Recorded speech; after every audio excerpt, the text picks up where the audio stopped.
Ustadz, gimana hukumnya mencintai suami orang lain?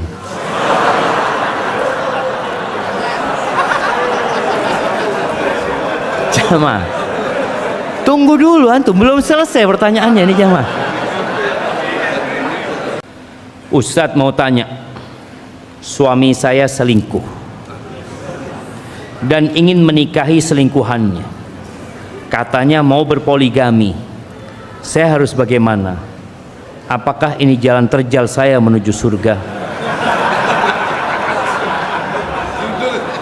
Nah, yang pertama nasihat ana, suami anti yang selingkuh jangan menikah sama selingkuhannya, suruh dia tobat.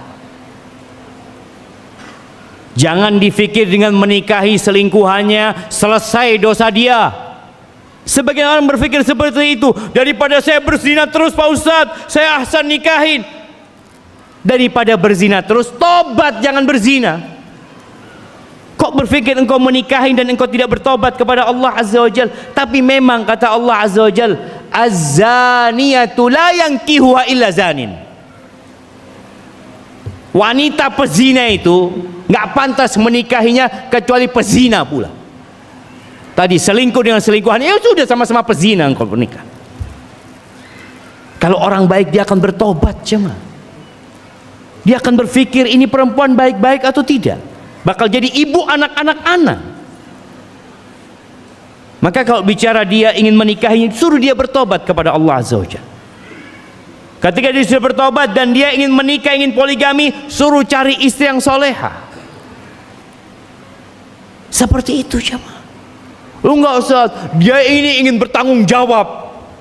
Tanggung jawab sama Allah Azza wa Jalla. Engkau bertobat kepada Allah dan ajak itu selingkuhanmu bertobat. Ketika dia sudah bertobat jadi orang soleh, itu cerita lain nanti. Bukan karena engkau kalau soleha aku nikahin, langsung besok pakai kerudung. Kerudung ini jemaah beli 200.000 langsung pakai. Apakah itu tanda dia tobat? Belum tentu. Ada syarat dan ketentuan. Maka nasihat anak kepada yang bertanya ini, ajak suamimu bertobat dulu. Engkau kalau benar-benar mau poligami, pelajari ilmunya poligami. Engkau datang kajian, engkau sholat malam, berdoa mohon sama Allah, istikharah, minta petunjuk. Bukan tahu-tahu mau menikahin orang yang dia zinain. Na'udzubillah min dzalik jamaah.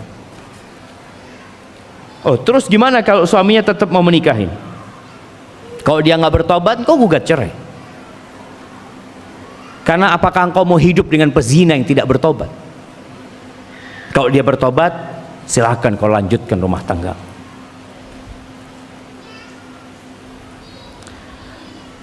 Maaf Ustadz, pertanyaan di luar tema. Ustadz, gimana hukumnya mencintai suami orang lain?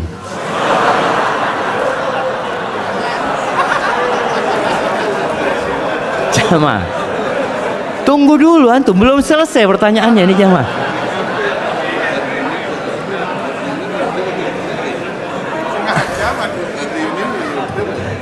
Ana minum dulu jamaah bismillah.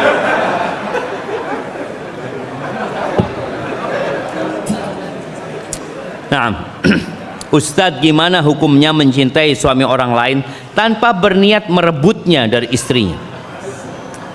Saya tertarik pada suaminya karena istrinya sering memposting kebaikan suaminya. Hati-hati nih jamaah. Bagaimana hukumnya seorang suami masih suka ngechat perempuan lain? Tunggu, dia ini bersuami apa tidak?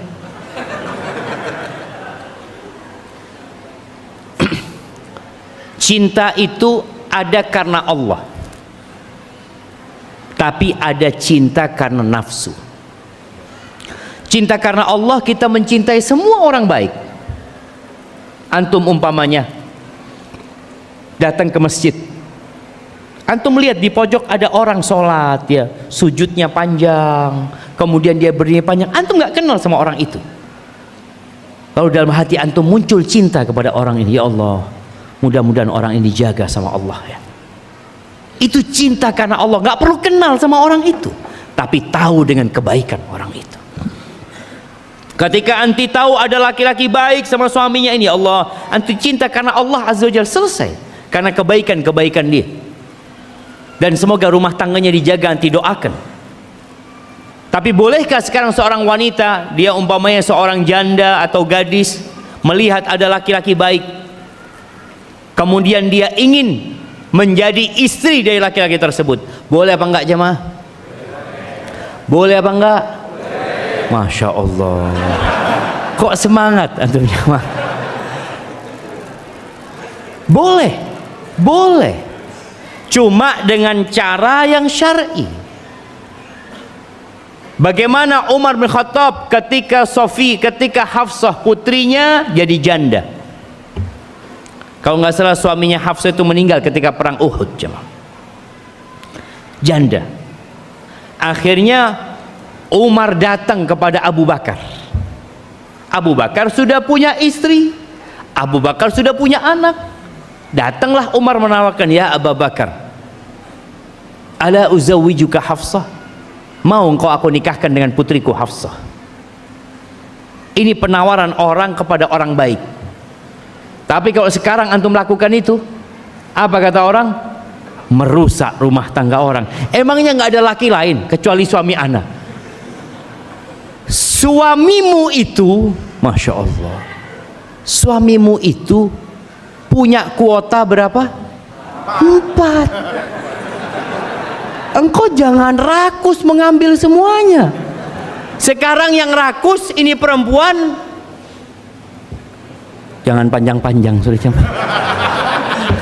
Tapi intinya jemaah, intinya seorang laki-laki itu dia punya kuota 4. Ketika ada seorang wanita dia merasa fulan orang yang soleh, lalu dia ngomong sama bapaknya, Pak, cobalah tawarkan kepada fulan, mungkin fulan mau menikah, aku siap jadi istri dia. Yang kedua, yang ketiga atau yang keempat umpamanya, dia siap melakukan itu.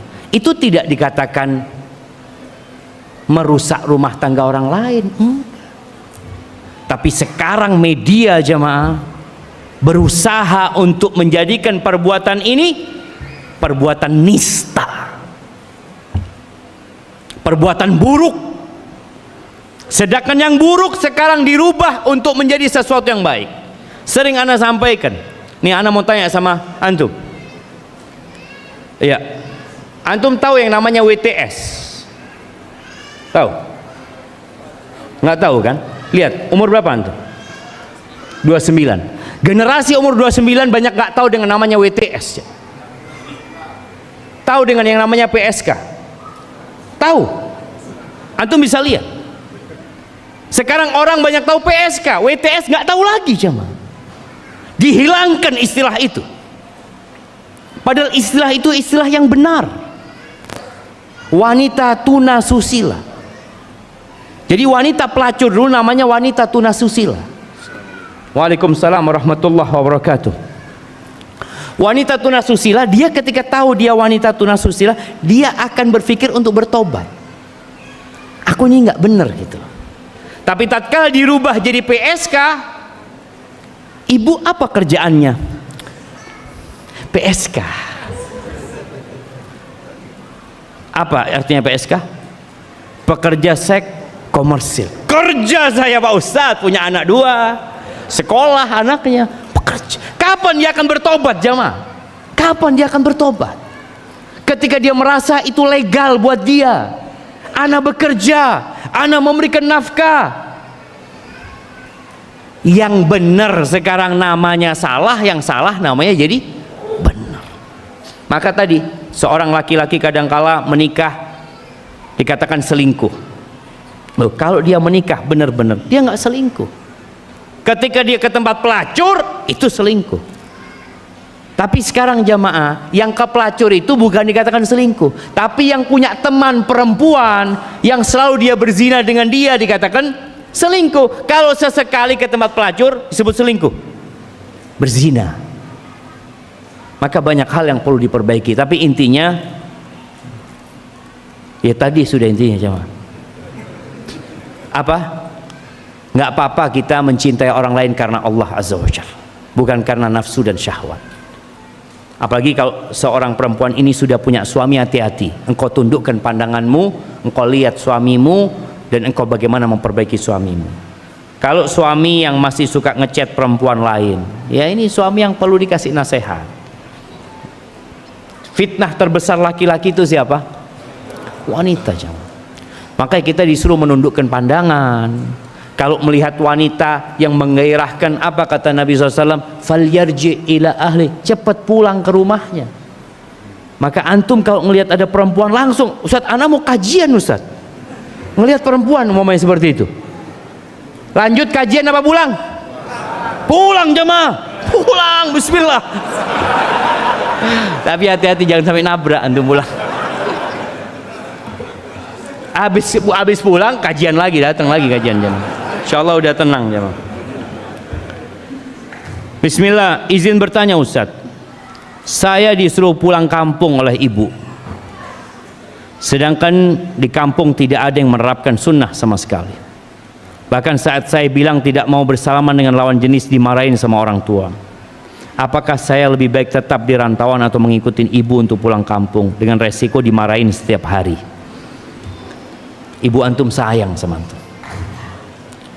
Kalau antum katakan tidak ada yang menerapkan sunnah sama sekali, berarti antum tugasnya pulang untuk menerapkan sunnah itu di kampung. Itu tugas antum.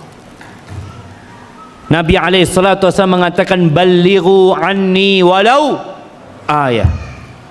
Sampaikan dari aku walaupun satu ayat.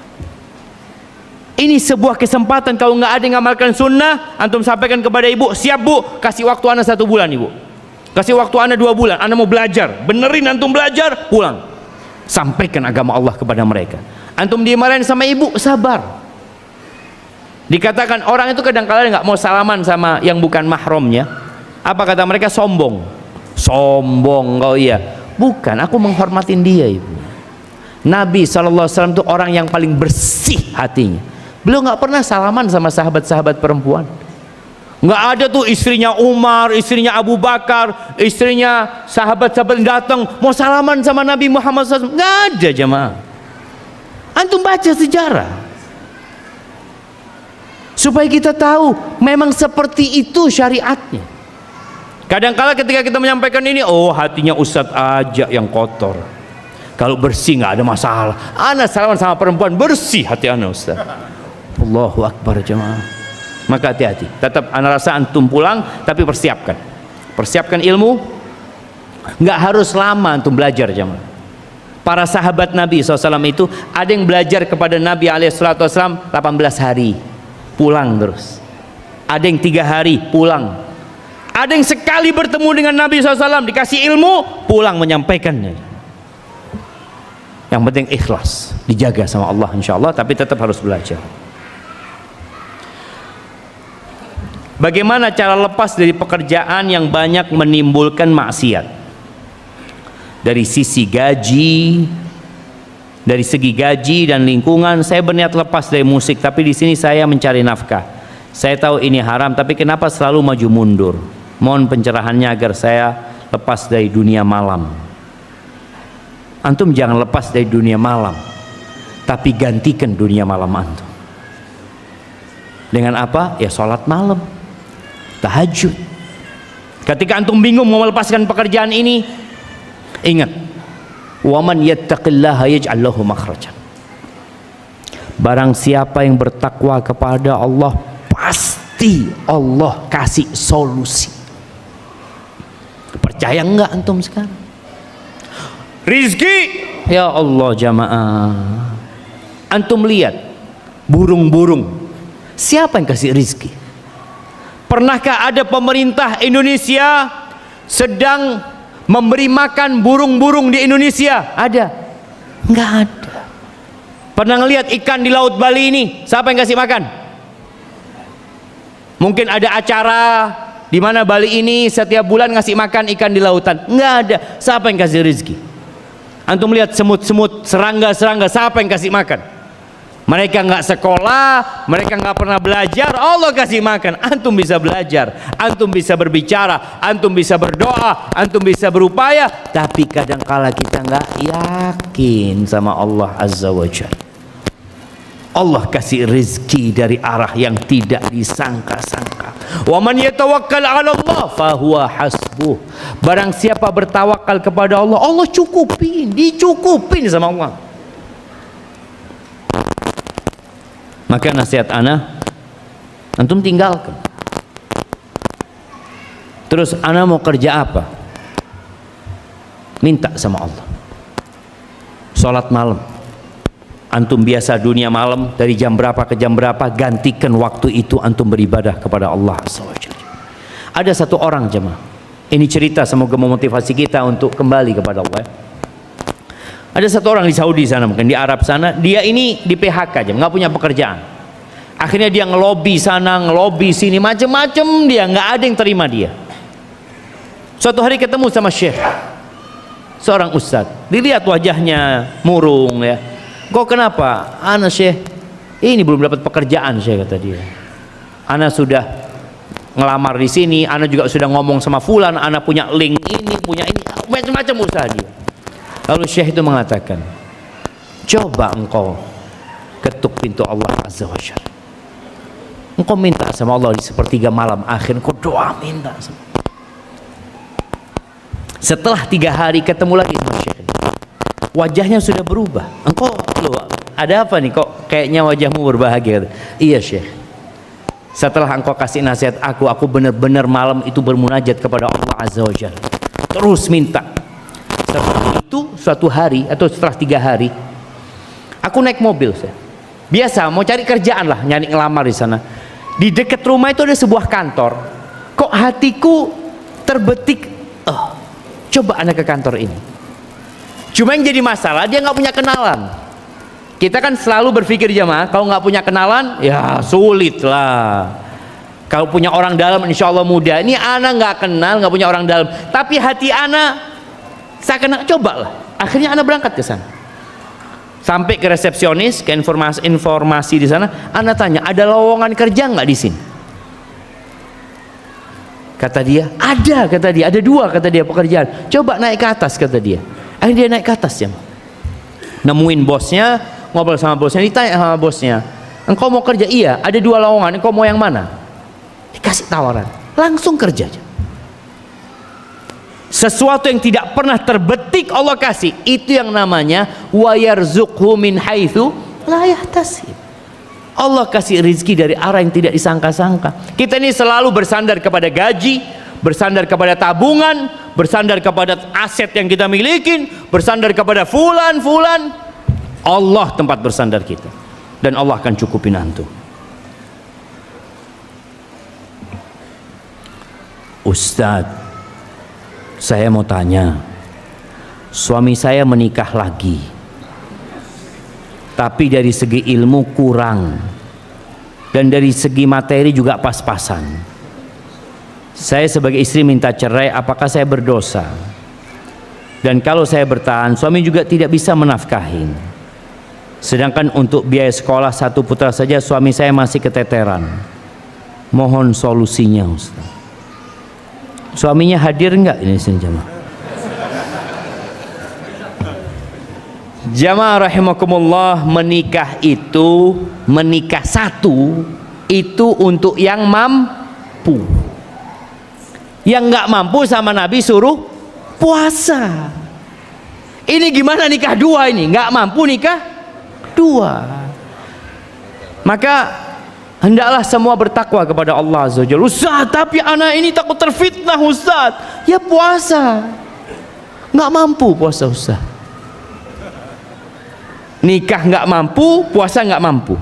Terus maksain nikah. Jangan-jangan engkau nanti pada hari kiamat akan bermasalah besar dengan hak-hak anakmu, hak-hak istrimu yang tidak engkau berikan. Seharusnya dia memberikan sekolah buat anaknya, akhirnya anaknya nanti nggak sekolah, atau ibunya terpaksa harus kerja nanti karena sayang sama anaknya. Nasihat ana kepada perempuan yang bertanya, yang pertama, engkau bersabar dan menyuruh suami berusaha lebih banyak lagi untuk tidak malas bekerja. Sampaikan kepada dia, engkau sudah punya 2 istri, maka engkau harus lebih semangat lagi. Engkau harus memberikan nafkah kepada istrimu yang pertama, yang kedua, dan anak-anakmu. Kalau engkau nggak mampu, ya engkau mundur. Tapi kalau kemudian nanti suaminya nggak mampu memberikan nafkah kepada istrinya, tapi sang suami tetap mempertahankan rumah tangganya, istri boleh nggak gugat cerai? Boleh, kalau hak-hak dia tidak dipenuhin sama suami. Bukan dia minta cerai karena poligami, bukan, tapi karena suaminya tidak bertanggung jawab, atau karena suami tidak mampu memberikan nafkah. Itu boleh sang istri gugat cerai. Ingat, bukan karena poligaminya.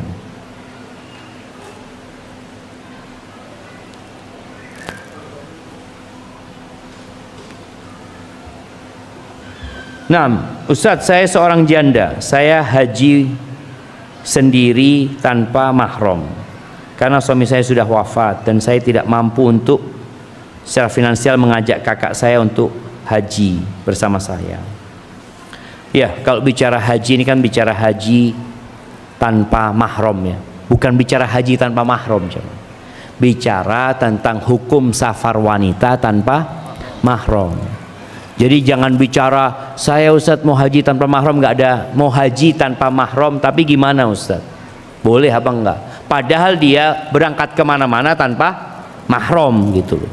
Jadi bukan masalah hajinya, tapi masalahnya safarnya. Ada khilaf di antara para ulama tentang haji yang tanpa mahram ini. Bagaimana kalau memang dia nggak punya mahram? Sebagian ulama berpendapat nggak wajib.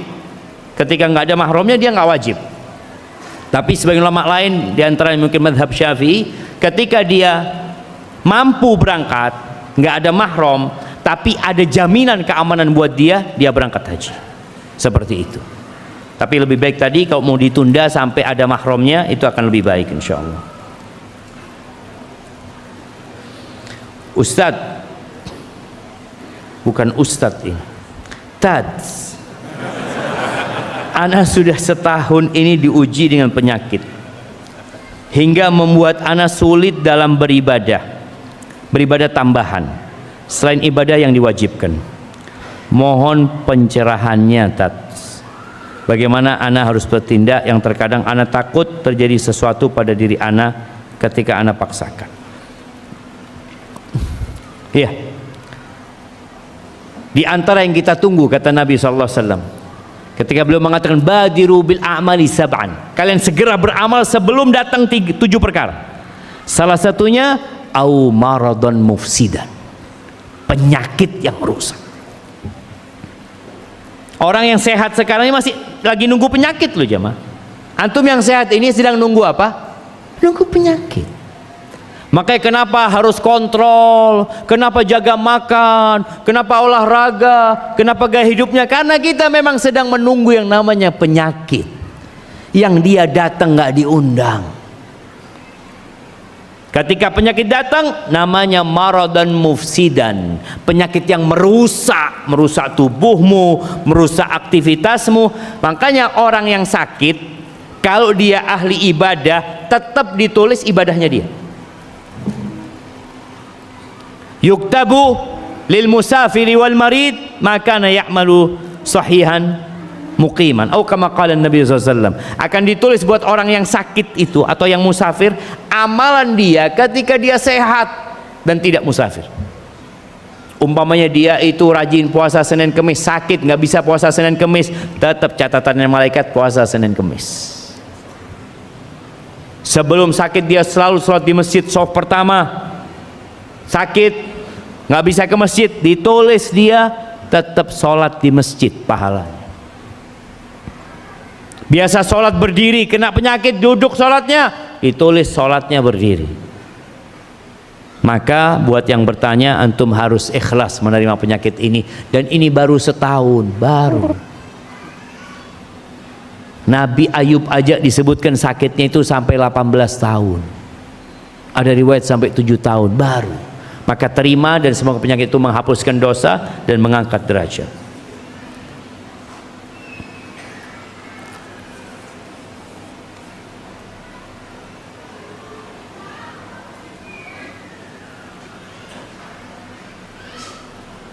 tolong ceritakan bagaimana Siti Khadijah menjadi seorang istri dan bagaimana Rasulullah SAW menjadi seorang suami. Ini sampai Isya jemaah. Kalau cerita gini ini sampai surat Isya. Yang jelas Khadijah, ya ucapan Siti ini lebih kepada Sayyidati, ya, penghormatan buat beliau. Istri Nabi SAW Khadijah radhiyallahu ta'ala anha, dia itu lebih tua dari Nabi SAW. Ini pertanyaan kedua tambahannya, bagaimana pahala jika seorang istri melayani suami, wabil khusus soal biologis. Siti Khadijah sudah umur 40 tahun ketika Nabi menikah. Tapi perempuan dulu itu nggak kayak perempuan sekarang. Umur 40 tahun Khadijah masih punya anak 6. Nikah sama Nabi bisa punya anak 6. Sekarang emak-emak umur 40 tahun, aduh nggak bisa sudah. Bahaya kata dokter. Iya, karena memang perempuan sekarang nggak semuanya ya, rata-rata nggak beraktivitas. Perempuan dulu nyuci pakai tangannya jemaah. Ada yang sampai dibanting-banting jemaah. Sekarang perempuan tinggal pencet. Makanya kalau ke laboratorium yang sehat itu jari telunjuk sama jempolnya jemaah. Oh, masya Allah sehat semuanya jemaah. Karena yang bergerak cuma ini jemaah. Ada lagi perempuan sekarang nggak mencet, tahu-tahu baju sudah setrikaan semuanya. Pembantu semuanya sudah. Nggak ada, semuanya tahu-tahu dari setrika semua. Perempuan dulu mau masak itu ya dengan kayunya ya seperti itu, ambil air mereka. Mungkin setelah pakai kayu yang pakai sumbu. Anak ingat waktu SD itu, kalau ibu anak memasak, Syafiq hidupin kompor. Pakai yang apa? Nggak pakai yang sumbu itu, dihidupin baru satu-satu jemaah, diputerin ya. Sekarang nggak ada. Yes. Maka akhirnya orang-orang sekarang banyak lemah. Khadijah bagaimana melayani Nabi SAW, subhanallah. Dia yang lebih kaya, dia yang lebih banyak hartanya, tapi tetap dia memuliakan suaminya. Karena ingat para istri, walaupun engkau lebih banyak uangnya, pemimpin di rumah tetap suami. Maka jadilah suami yang tanggung jawab. Dan rumah tangga Nabi sama Khadijah ini jangan ditanya sudah. Makanya perlu bicara yang panjang tentang rumah tangga keduanya. Tapi yang jelas Khadijah sosok yang sangat menghormati Nabi Muhammad SAW, dan Nabi kita Muhammad SAW adalah sosok yang sangat mencintai Khadijah dan menghargai Khadijah. Nabi setelah Khadijah punya istri 9. Pernah beliau punya istri 9. Apakah 9 istrinya menggantikan Khadijah? Nggak ada. Nggak ada.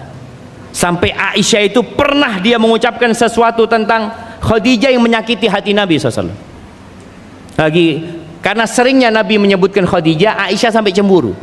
Padahal kata Aisyah, aku nggak pernah ngelihat Khadijah, nggak pernah.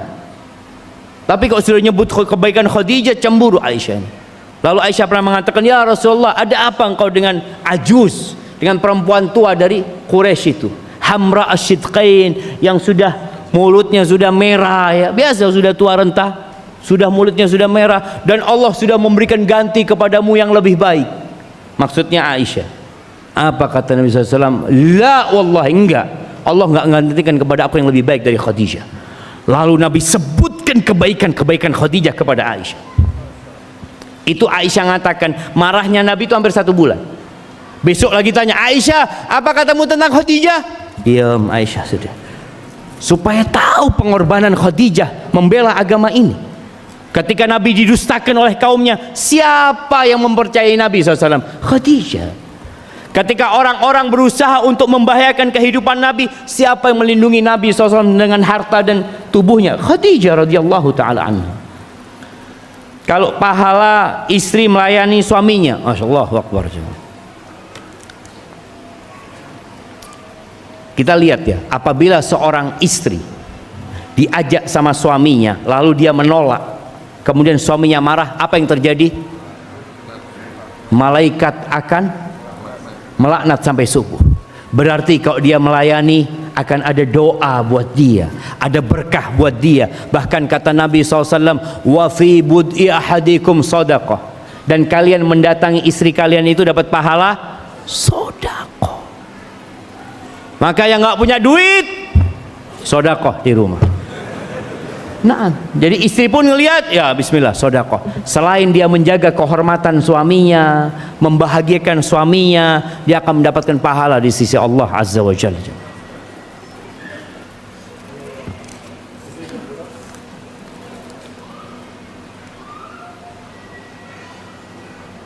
Nah, ini kayaknya sudah dijawab tadi. Bismillah jamaah, mungkin ini pertanyaan terakhir ya. Ini akhir Jumat, manfaatkan waktu untuk berdoa di akhir Jumat ini. Ustadz, bagaimana kiat menjalankan kehidupan di lingkungan minoritas? Jamaah, minoritas itu tidak menjadi masalah asalkan minoritas itu kuat dan kokoh dan bersatu. Nabi SAW ketika di kota Mekah, mayoritas apa minoritas? Minoritas. Berapa tahun minoritas? Sampai 13 tahun. Diusir dari kota Mekah, minoritas. Beliau alaihissalatu wassalam. Jadi yang perlu adalah bagaimana kita berjuang. Karena jangan sampai antum mayoritas tapi rasa minoritas. Bagaimana Nabi alaihissalatu wassalam ketika mengatakan, yushiku an tada'a alaikumul umam kama tada'al akalatu ila qas'atiha. Hampir-hampir umat-umat itu mengeroyok kalian seperti orang yang makan bersama itu saling memanggil untuk menyantap makanan bersama itu. Para sahabat bertanya, awamin qillatin nahnu yawma idzin, apakah kita seperti itu karena jumlah kita sedikit, karena kita minoritas? Jawab Nabi alaihi salatu wassalam, bal antum yawma idzin katsir. Jumlah kalian pada waktu itu banyak, walakinnakum ghutha'un ka ghutha'is sayl, tapi kalian ibarat busa yang dibawa oleh banjir. Ke timur ikut ke timur, ke barat ikut ke barat, ke depan ikut ke depan, nggak punya pegangan, nggak berbobot. Nabi SAW ketika perang melawan orang-orang musyrikin di kota Mekah, perang Badar, berapa lawan berapa? 300 lawan 1000 ya mah.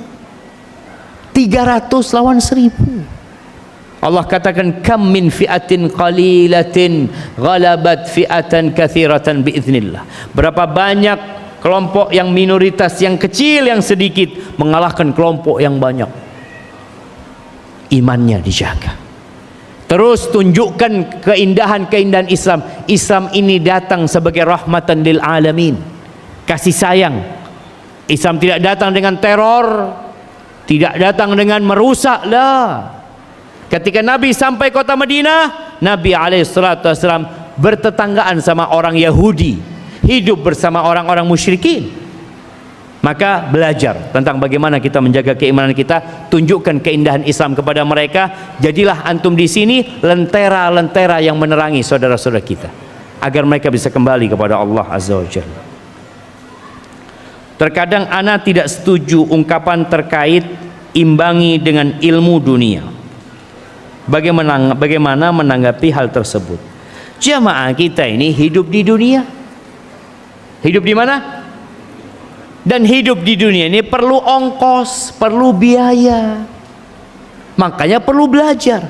Ketika Nabi SAW melihat para sahabat itu mengawinkan kurma. Kurma itu ada kurma jantan dan kurma betina. Lagi dikawinkan. Jadi diambil dari yang jantan bunganya itu, ditaruh di tempat yang betina lalu diikat biasanya.